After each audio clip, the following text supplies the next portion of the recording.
Hello കൂട്ടുകാരെ, പാത്തൂസ് പ്ലാനറ്റിലേക്ക് എല്ലാവർക്കും സ്വാഗതം.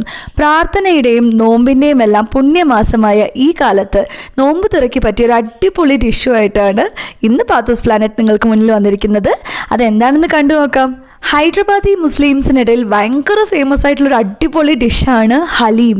ഇത് ചിക്കൻ കൊണ്ടും മട്ടൻ കൊണ്ടും ഒക്കെ ഉണ്ടാക്കാം. ഹൈദരാബാദിൽ പോയപ്പോഴൊക്കെ ഒരുപാട് പ്രാവശ്യം ട്രൈ ചെയ്ത് നോക്കണം വിചാരിച്ചിട്ട് കിട്ടിയതേ ഇല്ല. എന്താ വെച്ചാൽ ഈദിൻ്റെ സമയത്ത് അല്ലെങ്കിൽ റംസാൻ സമയത്തൊക്കെയാണ് അവർ ഹലീം ഉണ്ടാക്കുക തന്നെ ചെയ്യുള്ളൂ. അങ്ങനെ ഇരിക്കുമ്പോഴാണ് ലവ് അറ്റ് ഹൈദരാബാദ് എന്നുള്ള വെബ് സീരീസിൽ രേവതിയും നിത്യാമേനോനും കൂടെ ഇരുന്നിട്ട് ചാർമിനാറിൻ്റെ മുന്നിൽ ഇരുന്നിട്ട് ഹലീം കഴിക്കുന്ന ഒരു സീന് അതും കൂടി കണ്ടപ്പോൾ മക്കളെ ഒരു രക്ഷയില്ല, എങ്ങനെയെങ്കിലും ഇത് ഉണ്ടാക്കിയേ പറ്റുള്ളൂ എന്ന് പറഞ്ഞിട്ട് ഉണ്ടാക്കിയതാണ്. ഉണ്ടാക്കി നോക്കിയപ്പോഴാണ് മനസ്സിലാവുന്നത് ഇത്രയും റിച്ച് ആൻഡ് ഹെൽത്തി ആയിട്ടുള്ള ഒരു ഭക്ഷണം അത്ര ടേസ്റ്റാണ് കേട്ടോ. പക്ഷേ ഒരുപാട് പണിയെടുക്കണം, നല്ലോണം ക്ഷമയും കുക്കിങ്ങിനോട് കുറച്ച് പാഷനും ഉള്ള ആൾക്കാർക്ക് മാത്രമേ ഇത് ഉണ്ടാക്കി നോക്കാൻ പറ്റുള്ളൂ. പക്ഷേ നിങ്ങൾ അത്രയും എഫേർട്ട് എടുത്ത് ഉണ്ടാക്കാൻ റെഡി ആണെങ്കിൽ ഇത്രയും ടേസ്റ്റി ആയിട്ടുള്ള ഒരു ഭക്ഷണം വേറെ ഒന്നും ഉണ്ടാവില്ല. എല്ലാ നോൺ വെജ് പ്രേമികൾക്കും ഇത് ഭയങ്കരമായിട്ട് ഇഷ്ടമാവും. അപ്പോൾ കൂടുതൽ വാചകം അടിക്കുന്നില്ല, നമ്മൾക്ക് ഹലീം എങ്ങനെ ഉണ്ടാക്കാമെന്ന് നോക്കി നോക്കാം. നിങ്ങൾ റെഡിയല്ലേ? വെറും ചിക്കനും മട്ടനും മാത്രമല്ല കേട്ടോ, ഒരുപാട് പയറുവർഗ്ഗങ്ങളും ധാന്യങ്ങളൊക്കെ ഉപയോഗിച്ച് ഉണ്ടാക്കുന്നതാണ് ഹലീം. അപ്പോൾ അതിന് വേണ്ട ഇൻഗ്രീഡിയൻസ് എന്തൊക്കെയാണെന്ന് നോക്കി നോക്കാം. ഒരു 100 ഗ്രാംസോളം ബ്രോക്കൺ വീറ്റ്, നമ്മുടെ നുറുങ്ങ് ഗോതമ്പല്ലേ, അതാണ് വേണ്ടത്. പിന്നെ ഒരു 4 ടേബിൾ സ്പൂണോളം ബാർലി റൈസ്. പിന്നെ നമുക്ക് വേണ്ടത് ബാസ്മതി റൈസോ അല്ലെങ്കിൽ ബിരിയാണി റൈസോ ആണ് വേണ്ടത്, അതൊരു 2 ടേബിൾ സ്പൂൺ വേണം. അതിനുശേഷം ചെറുപയർ പരിപ്പില്ലേ, അത് 1 ടേബിൾ സ്പൂൺ. അടുത്തതായിട്ട് കടലപ്പരിപ്പ് 1 ടേബിൾ സ്പൂൺ. ഉഴുന്ന് 2 ടേബിൾ സ്പൂൺ. ഉഴുന്ന് മാത്രം 2 ടേബിൾ സ്പൂൺ വേണട്ടോ, ബാക്കി എല്ലാ പരിപ്പ് വർഗ്ഗങ്ങളും 1 ടേബിൾ സ്പൂണാണ്. പിന്നെ മസൂർ ദാൽ എന്ന് പറയുന്ന ഈ ഓറഞ്ച് കളറിലുള്ള പരിപ്പും 1 ടേബിൾ സ്പൂൺ. പിന്നെ കുറച്ച് ബദാമും കാഷ്യൂസും, ഒരു 8 വീതം നിങ്ങൾക്ക് എടുക്കാം. 8 ബദാമും 8 കാഷ്യൂസും എടുക്കാം. ഇനി അടുത്തതായിട്ട് നമ്മൾ ചെയ്യേണ്ടത് ഈ എല്ലാ സാധനങ്ങളും, നമ്മുടെ നുറുങ്ങു ഗോതമ്പും ബാർലി റൈസും എല്ലാവിധ പരിപ്പ് വർഗ്ഗങ്ങളും എല്ലാതും, ഈ ആൽമണ്ട്സും കാഷ്യൂസും എല്ലാം കൂടെ ഒരുമിച്ച് ഇട്ട് നമ്മൾ കുറച്ച് നേരം കുതിർത്ത് വെക്കണം. ഇനി ഈ ധാന്യങ്ങളൊക്കെ കുതിർന്ന് വരുന്ന സമയം കൊണ്ട് നമുക്ക് ചെയ്തു തീർക്കാനായിട്ട് കുറേ പണികളുണ്ട്. അപ്പോൾ ഏറ്റവും ആദ്യമായിട്ട് ചെയ്യേണ്ടത് മാരിനേഷനാണ്. ചിക്കൻ ആയാലും മട്ടൺ ആയാലും നല്ല വലിയ വലിയ പീസായിട്ട് വാങ്ങുക. അപ്പോൾ ഈ ചിക്കനും മട്ടനും ഒക്കെ മാരിനേറ്റ് ചെയ്യാൻ വേണ്ടിയിട്ട് വേണ്ട സാധനങ്ങളുടെ ലിസ്റ്റൊക്കെ ഞാൻ താഴെ ഡിസ്ക്രിപ്ഷൻ ബോക്സിൽ കൊടുത്തിട്ടുണ്ട്. അത് നോക്കി എല്ലാവരും ആഡ് ചെയ്യുക. അതിലേക്ക് കുറച്ച് ഉപ്പ്, മഞ്ഞൾപ്പൊടി, മുളക് പൊടി, ഗരം മസാല പൊടി, ജിഞ്ചർ ഗാർലിക് പേസ്റ്റ്, കുറച്ച് തൈര്, പിന്നെ നമ്മുടെ കുരുമുളക് പൊടി അതും കുറച്ചിട്ട് കൊടുക്കുക. എല്ലാം ഓരോ ടീസ്പൂൺ വീതമാണ് വേണ്ടത്. എത്ര അളവ് എന്നുള്ളതൊക്കെ വിശദമായിട്ട് ഡിസ്ക്രിപ്ഷൻ ബോക്സിലുണ്ട് കേട്ടോ. ഇനി ഇതെല്ലാം കൂടെ ഏകദേശം 1 മണിക്കൂറെങ്കിലും, മിനിമം അരമണിക്കൂർ ടു 1 മണിക്കൂറെങ്കിലും ഒന്ന് മാരിനേറ്റ് ചെയ്ത് അടച്ചു വെക്കുക. ഇതിലേക്ക് നമ്മൾ ചേർത്ത് കൊടുക്കാൻ മറന്ന് വേറൊരു സാധനമുണ്ട്, നാരങ്ങ നീര്. ഒരു നാരങ്ങയുടെ നീര് ഇതിലേക്ക് പിഴിഞ്ഞു കൊടുത്ത് കുരു കളഞ്ഞിട്ട് എടുക്കുക കേട്ടോ. അങ്ങനെ നമ്മുടെ ചിക്കനൊക്കെ നല്ലോണം മാരിനേറ്റ് ആയി വരുന്ന സമയം കൊണ്ട് നമുക്ക് ചെയ്തു തീർക്കാനുള്ള വേറെ കുറച്ച് പണികളുണ്ട്. ഒരു വലിയ ചരുവം, ബിരിയാണിയൊക്കെ വെക്കുന്ന ചെമ്പല്ലേ, അതുപോലത്തെ ചെമ്പ് എടുത്തിട്ട് അതിൽ നമ്മൾ ഈ കുതിർത്ത് വെച്ചിരിക്കുന്ന ധാന്യങ്ങളെല്ലാം കൂടെ ഇട്ട് കുറച്ചും കൂടെ വെള്ളം, ഏകദേശം 1 ലിറ്ററോളം വെള്ളം കൂടെ ഒഴിച്ചു കൊടുത്തിട്ട് നമുക്ക് അതൊന്ന് വേവിച്ചെടുക്കണം.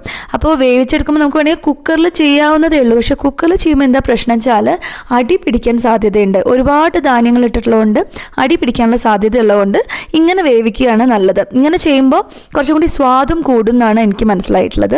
അപ്പോൾ നമ്മൾ ഇടയ്ക്കിടയ്ക്ക് ഇത് ഇളക്കി കൊടുത്തുകൊണ്ടിരിക്കണം, അടി പിടിക്കാതെ നോക്കണം പ്രത്യേകം. അങ്ങനെ നമ്മൾ കുറേ നേരം ഇളക്കി കൊടുത്ത് ഇങ്ങനെ അടുപ്പിൽ വെച്ച് ഒരു മീഡിയം ഫ്ലെയിമിൽ വെച്ച് കുക്ക് ചെയ്തുകൊണ്ടിരിക്കുമ്പോൾ ഏകദേശം ഈ ഒരു പരുവത്തിലായിട്ട് കിട്ടും. അപ്പോൾ ഇതാണ് നമ്മുടെ പെർഫെക്റ്റ് ആയിട്ടുള്ള ഹലീമിനുള്ള ധാന്യങ്ങളുടെ വേവ്. അപ്പോൾ ഈ ധാന്യങ്ങളൊക്കെ വേവിക്കേണ്ട സമയത്ത് തന്നെ നമുക്ക് ചെയ്യാൻ പറ്റിയ വേറൊരു കാര്യമാണ് ഈ ചിക്കൻ എങ്ങനെ ഉണ്ടാക്കുക എന്നുള്ളത്.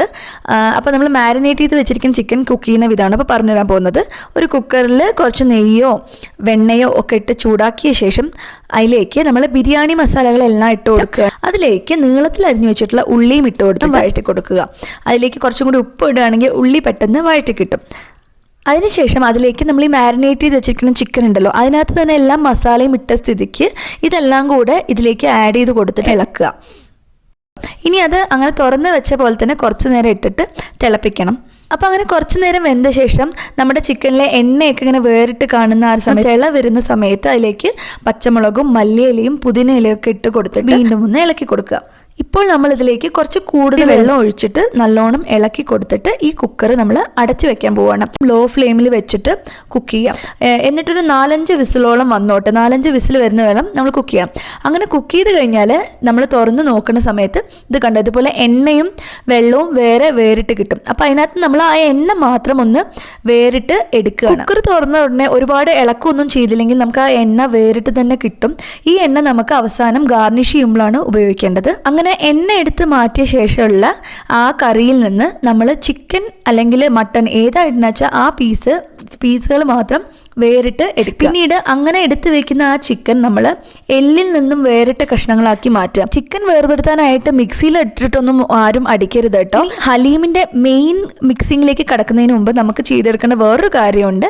കുറച്ച് ഉള്ളി നീളത്തിൽ നൈസായിട്ട് അരിഞ്ഞിട്ട് അത് ഫ്രൈ ചെയ്തെടുക്കണം. ഉള്ളി മാത്രമല്ല, അതിനൊപ്പം തന്നെ കുറച്ച് അണ്ടിപ്പരിപ്പോ ബദാമോ പിന്നെന്താ പറയുക കിസ്മിസും ഒക്കെ, അതായത് നമ്മളെ മുന്തിരിങ്ങയും ഒക്കെ നല്ലോണം ഒന്ന് വറുത്തെടുക്കണം. ഇതൊക്കെയാണ് നമുക്ക് ഗാർണിഷ് ചെയ്യാൻ വേണ്ട സാധനങ്ങൾ. ഈ ഒരു ഗോൾഡൻ ബ്രൗൺ നിറമാണ് കേട്ടോ വേണ്ടത്, ഒരുപാട് കറുപ്പിച്ചെടുക്കരുത്. അടുത്തതായിട്ട് നമ്മൾ എന്താ ചെയ്യേണ്ടത് വെച്ചാൽ നമ്മൾ വേവിച്ച് വെച്ചിരിക്കുന്ന ഈ ധാന്യങ്ങളൊക്കെ ഉണ്ടല്ലോ, അത് നല്ലോണം ഒന്ന് തണുത്ത ശേഷം ചൂടാറിയ ശേഷം ഒരു മിക്സിയുടെ ജാറിലിട്ട് പേസ്റ്റ് രൂപത്തിൽ അടിച്ചെടുക്കുക. അപ്പോൾ ഇത്രയും സാധനങ്ങളൊക്കെ റെഡിയാക്കിയ ശേഷം നമ്മൾ ഹലീമിൻ്റെ മെയിൻ പ്രോസസ്സിലേക്ക് കടക്കാൻ പോവാണ്. നമ്മൾ ചിക്കൻ വേവിച്ച് വെച്ചിരിക്കുന്ന വെള്ളം ഉണ്ടല്ലോ, ആ വെള്ളം ബിരിയാണി ചെമ്പിലേക്ക് മാറ്റിയിട്ട് പിന്നെ എല്ല് മാറ്റിയിരിക്കുന്ന ആ ചിക്കൻ പീസുകൾ അതും കൂടെ ഈ ചിക്കൻ്റെ വെള്ളത്തിലേക്ക് ഇട്ട് കൊടുക്കുക. പിന്നീട് നമ്മൾ അരച്ച് വെച്ചിരിക്കുന്ന ആ പേസ്റ്റ് ഉണ്ടല്ലോ, ധാന്യങ്ങളുടെ ആ കുഴമ്പ്, അതും ഇതിലേക്ക് ഇട്ട് കൊടുക്കുക. ഇതിലേക്ക് നമ്മൾ വറുത്ത് വെച്ചിട്ടുള്ള ഉള്ളി ഉണ്ടല്ലോ, ആ ഉള്ളിയും കുറേശ്ശെ വിതറി മല്ലിയിലയും കുറച്ച് പുതിന ഇലയും ഒക്കെ ഇട്ട് കൊടുക്കുക. പിന്നെ അതിലേക്ക് നമ്മൾ കുറച്ച് ഗരം മസാല പൊടി, കുറച്ച് കുരുമുളക് പൊടി, പാകത്തിനുള്ള ഉപ്പ്, ഇതൊക്കെ ഇട്ട് കൊടുത്തിട്ട് ഇനിയാണ് നമ്മുടെ മെയിൻ പ്രോസസ്സ്. കൈയൊക്കെ ഒന്ന് റെഡിയാക്കിക്കോളൂ. ഇനി നമ്മൾ ഇത് വെണ്ണ കടയുന്ന ആ കോലുണ്ടെങ്കിൽ നന്നായി, അങ്ങനെ ഇല്ലെങ്കിൽ വലിയൊരു കയ്യിലെടുത്തിടാക്കി കൊടുക്കുക. അതിനുശേഷം നമ്മൾ ഇത് അടുപ്പിൽ വെച്ച് ഹൈ ഫ്ലെയിമിൽ വെക്കാം. മീഡിയം ഫ്ലെയിമിൽ വെക്കുന്നതിന് മുമ്പ് ആദ്യം ഹൈ ഫ്ലെയിമിൽ വെച്ചിട്ട് ഇളക്കി കൊടുക്കുക. അങ്ങനെ ഇളക്കി കൊണ്ടിരിക്കുന്ന സമയത്ത് അതിനകത്ത് ഒരു തിള വരും. ആ തിള വരുന്ന സമയത്ത് മീഡിയം ഫ്ലെയിമിലേക്ക് വെച്ചിട്ട് വീണ്ടും കടഞ്ഞുകൊണ്ടേയിരിക്കുക. പിന്നെ ഹലീമിൽ വെള്ളം കുറവാണെന്ന് നിങ്ങൾക്ക് തോന്നുകയാണെന്ന് വെച്ചാൽ കുറേശ്ശെ വെള്ളം ആഡ് ചെയ്ത് കൊടുക്കുക കേട്ടോ. ഒരുപാട് തിക്കായിട്ട് കഴിക്കാൻ ആഗ്രഹമുള്ളവർക്ക് തിക്കായിട്ട് കഴിക്കാം. അല്ലെങ്കിൽ ഇതാണ് അതിൻ്റെ ഒരു കൺസിസ്റ്റൻസി. എത്രത്തോളം കടഞ്ഞ് അത് മിക്സ് ആവുന്നു അതാണ് അതിൻ്റെ ഒരു ടേസ്റ്റ്. ആയി വരുന്ന സമയത്ത് അതിൽ കുറേശ്ശെ വെണ്ണയും കൂടി ഇട്ട് കൊടുക്കുക. അങ്ങനെ ഏകദേശം ഒരു അരമണിക്കൂറെങ്കിലും ഈ ഒരു പ്രോസസ്സ് ഇങ്ങനെ പോകും. അരമണിക്കൂർ ടു 1 മണിക്കൂറോളം ഈ പ്രോസസ്സ് ഇങ്ങനെ പോകും. അപ്പോൾ ഇത് കണ്ടോ, ഇതാണ് ഇതിൻ്റെ പാകം കൺസിസ്റ്റൻസി. നമ്മളിങ്ങനെ എടുത്തു നോക്കുമ്പോൾ ആ ഒരു നിങ്ങൾക്ക് കാണാൻ പറ്റുന്നില്ലേ, ഈ ഒരു പരുവത്തിലാക്കി കിട്ടുന്നതാണ് ഹലീമിൻ്റെ കൺസിസ്റ്റൻസി. ഇനി ഇത് നമുക്ക് വേറൊരു പാത്രത്തിലേക്ക് മാറ്റി കൊടുക്കാം. ഒരു ഹലീം എങ്ങനെയാണ് സെർവ് ചെയ്യേണ്ടതെന്ന് നമുക്ക് നോക്കി നോക്കാം. അപ്പോൾ നമ്മൾ എടുത്തു വെച്ചിരിക്കുന്ന ഈ ഹലീമിൻ്റെ മേലേക്ക് കുറച്ച് മുന്നേ നമ്മൾ മാറ്റി വെച്ച ആ എണ്ണ ഉണ്ടല്ലോ, ഈ ചിക്കൻ കറിയിൽ നിന്ന് മാറ്റി വെച്ച എണ്ണ ഒന്ന് ഒഴിച്ചു കൊടുക്കുക. അങ്ങനെ എണ്ണ അതിൻ്റെ മേലെ ഒഴിച്ചു കൊടുത്ത ശേഷം നമ്മൾ വറുത്ത് വെച്ചിട്ടുള്ള ഉള്ളി ഉണ്ടല്ലോ, ആ ഉള്ളിയും അതിന് മേലെ കുറേശ്ശെ ഇട്ട് കൊടുക്കുക. പിന്നെ കുറച്ച് പുതിനയിലയും കുറച്ച് മല്ലിയിലയും ഒക്കെ ഇട്ട് കൊടുത്ത ശേഷം ഒരു അര നാരങ്ങയെങ്കിലും, ഒരു ഹാഫ് പീസ് നാരങ്ങ എടുത്തിട്ട് അതിൻ്റെ മേലേക്ക് നല്ലോണം ഒന്ന് പിഴിഞ്ഞു. അപ്പോൾ നമ്മുടെ yummy tasty and healthy Haleem ഇവിടെ റെഡി ആയിരിക്കുകയാണ്. ഇത്രയും റിച്ച് ആയിട്ടുള്ള ഒരുപാട് ധാന്യങ്ങളും പയർവർഗ്ഗങ്ങളും ഒക്കെ ഇട്ടിട്ട് ഉണ്ടാക്കുന്ന ഒരു നോൺ വെജ് വിഭവം വേറെ ഉണ്ടോ എന്ന് എനിക്കറിയില്ല. അപ്പോൾ ഈ നോമ്പ് തുറയ്ക്ക് നമുക്ക് എല്ലാവർക്കും ഒന്ന് ഇത് ട്രൈ ചെയ്ത് നോക്കാം. നോൺ വെജ് ഇഷ്ടമുള്ള ആൾക്കാർക്ക് എല്ലാവർക്കും ഇത് എന്തായാലും ഇഷ്ടമാവും. ഇതെല്ലാവരും ഒന്ന് ട്രൈ ചെയ്ത് നോക്കിയിട്ട് എങ്ങനെ ഉണ്ടായിരുന്നത് ഒന്ന് കമൻറ്റ് ബോക്സിൽ പറയാൻ മറക്കരുത്. കൂട്ടുകാരെ, ഈ വീഡിയോ നിങ്ങൾക്ക് ഇഷ്ടമായെങ്കിൽ ഞങ്ങളുടെ ചാനൽ ഒന്ന് സബ്സ്ക്രൈബ് ചെയ്യാൻ മറക്കരുത്. കൂടാതെ നിങ്ങളുടെ കൂട്ടുകാരുമൊത്ത് ഷെയർ ചെയ്യാനും ലൈക്ക് ചെയ്യാനും മറക്കരുത്. അപ്പോൾ ഇതിനേക്കാളും നല്ലൊരു അടിപൊളി വീഡിയോയുമായിട്ട് കാണുന്നവരെ താങ്ക് യു, ബൈ.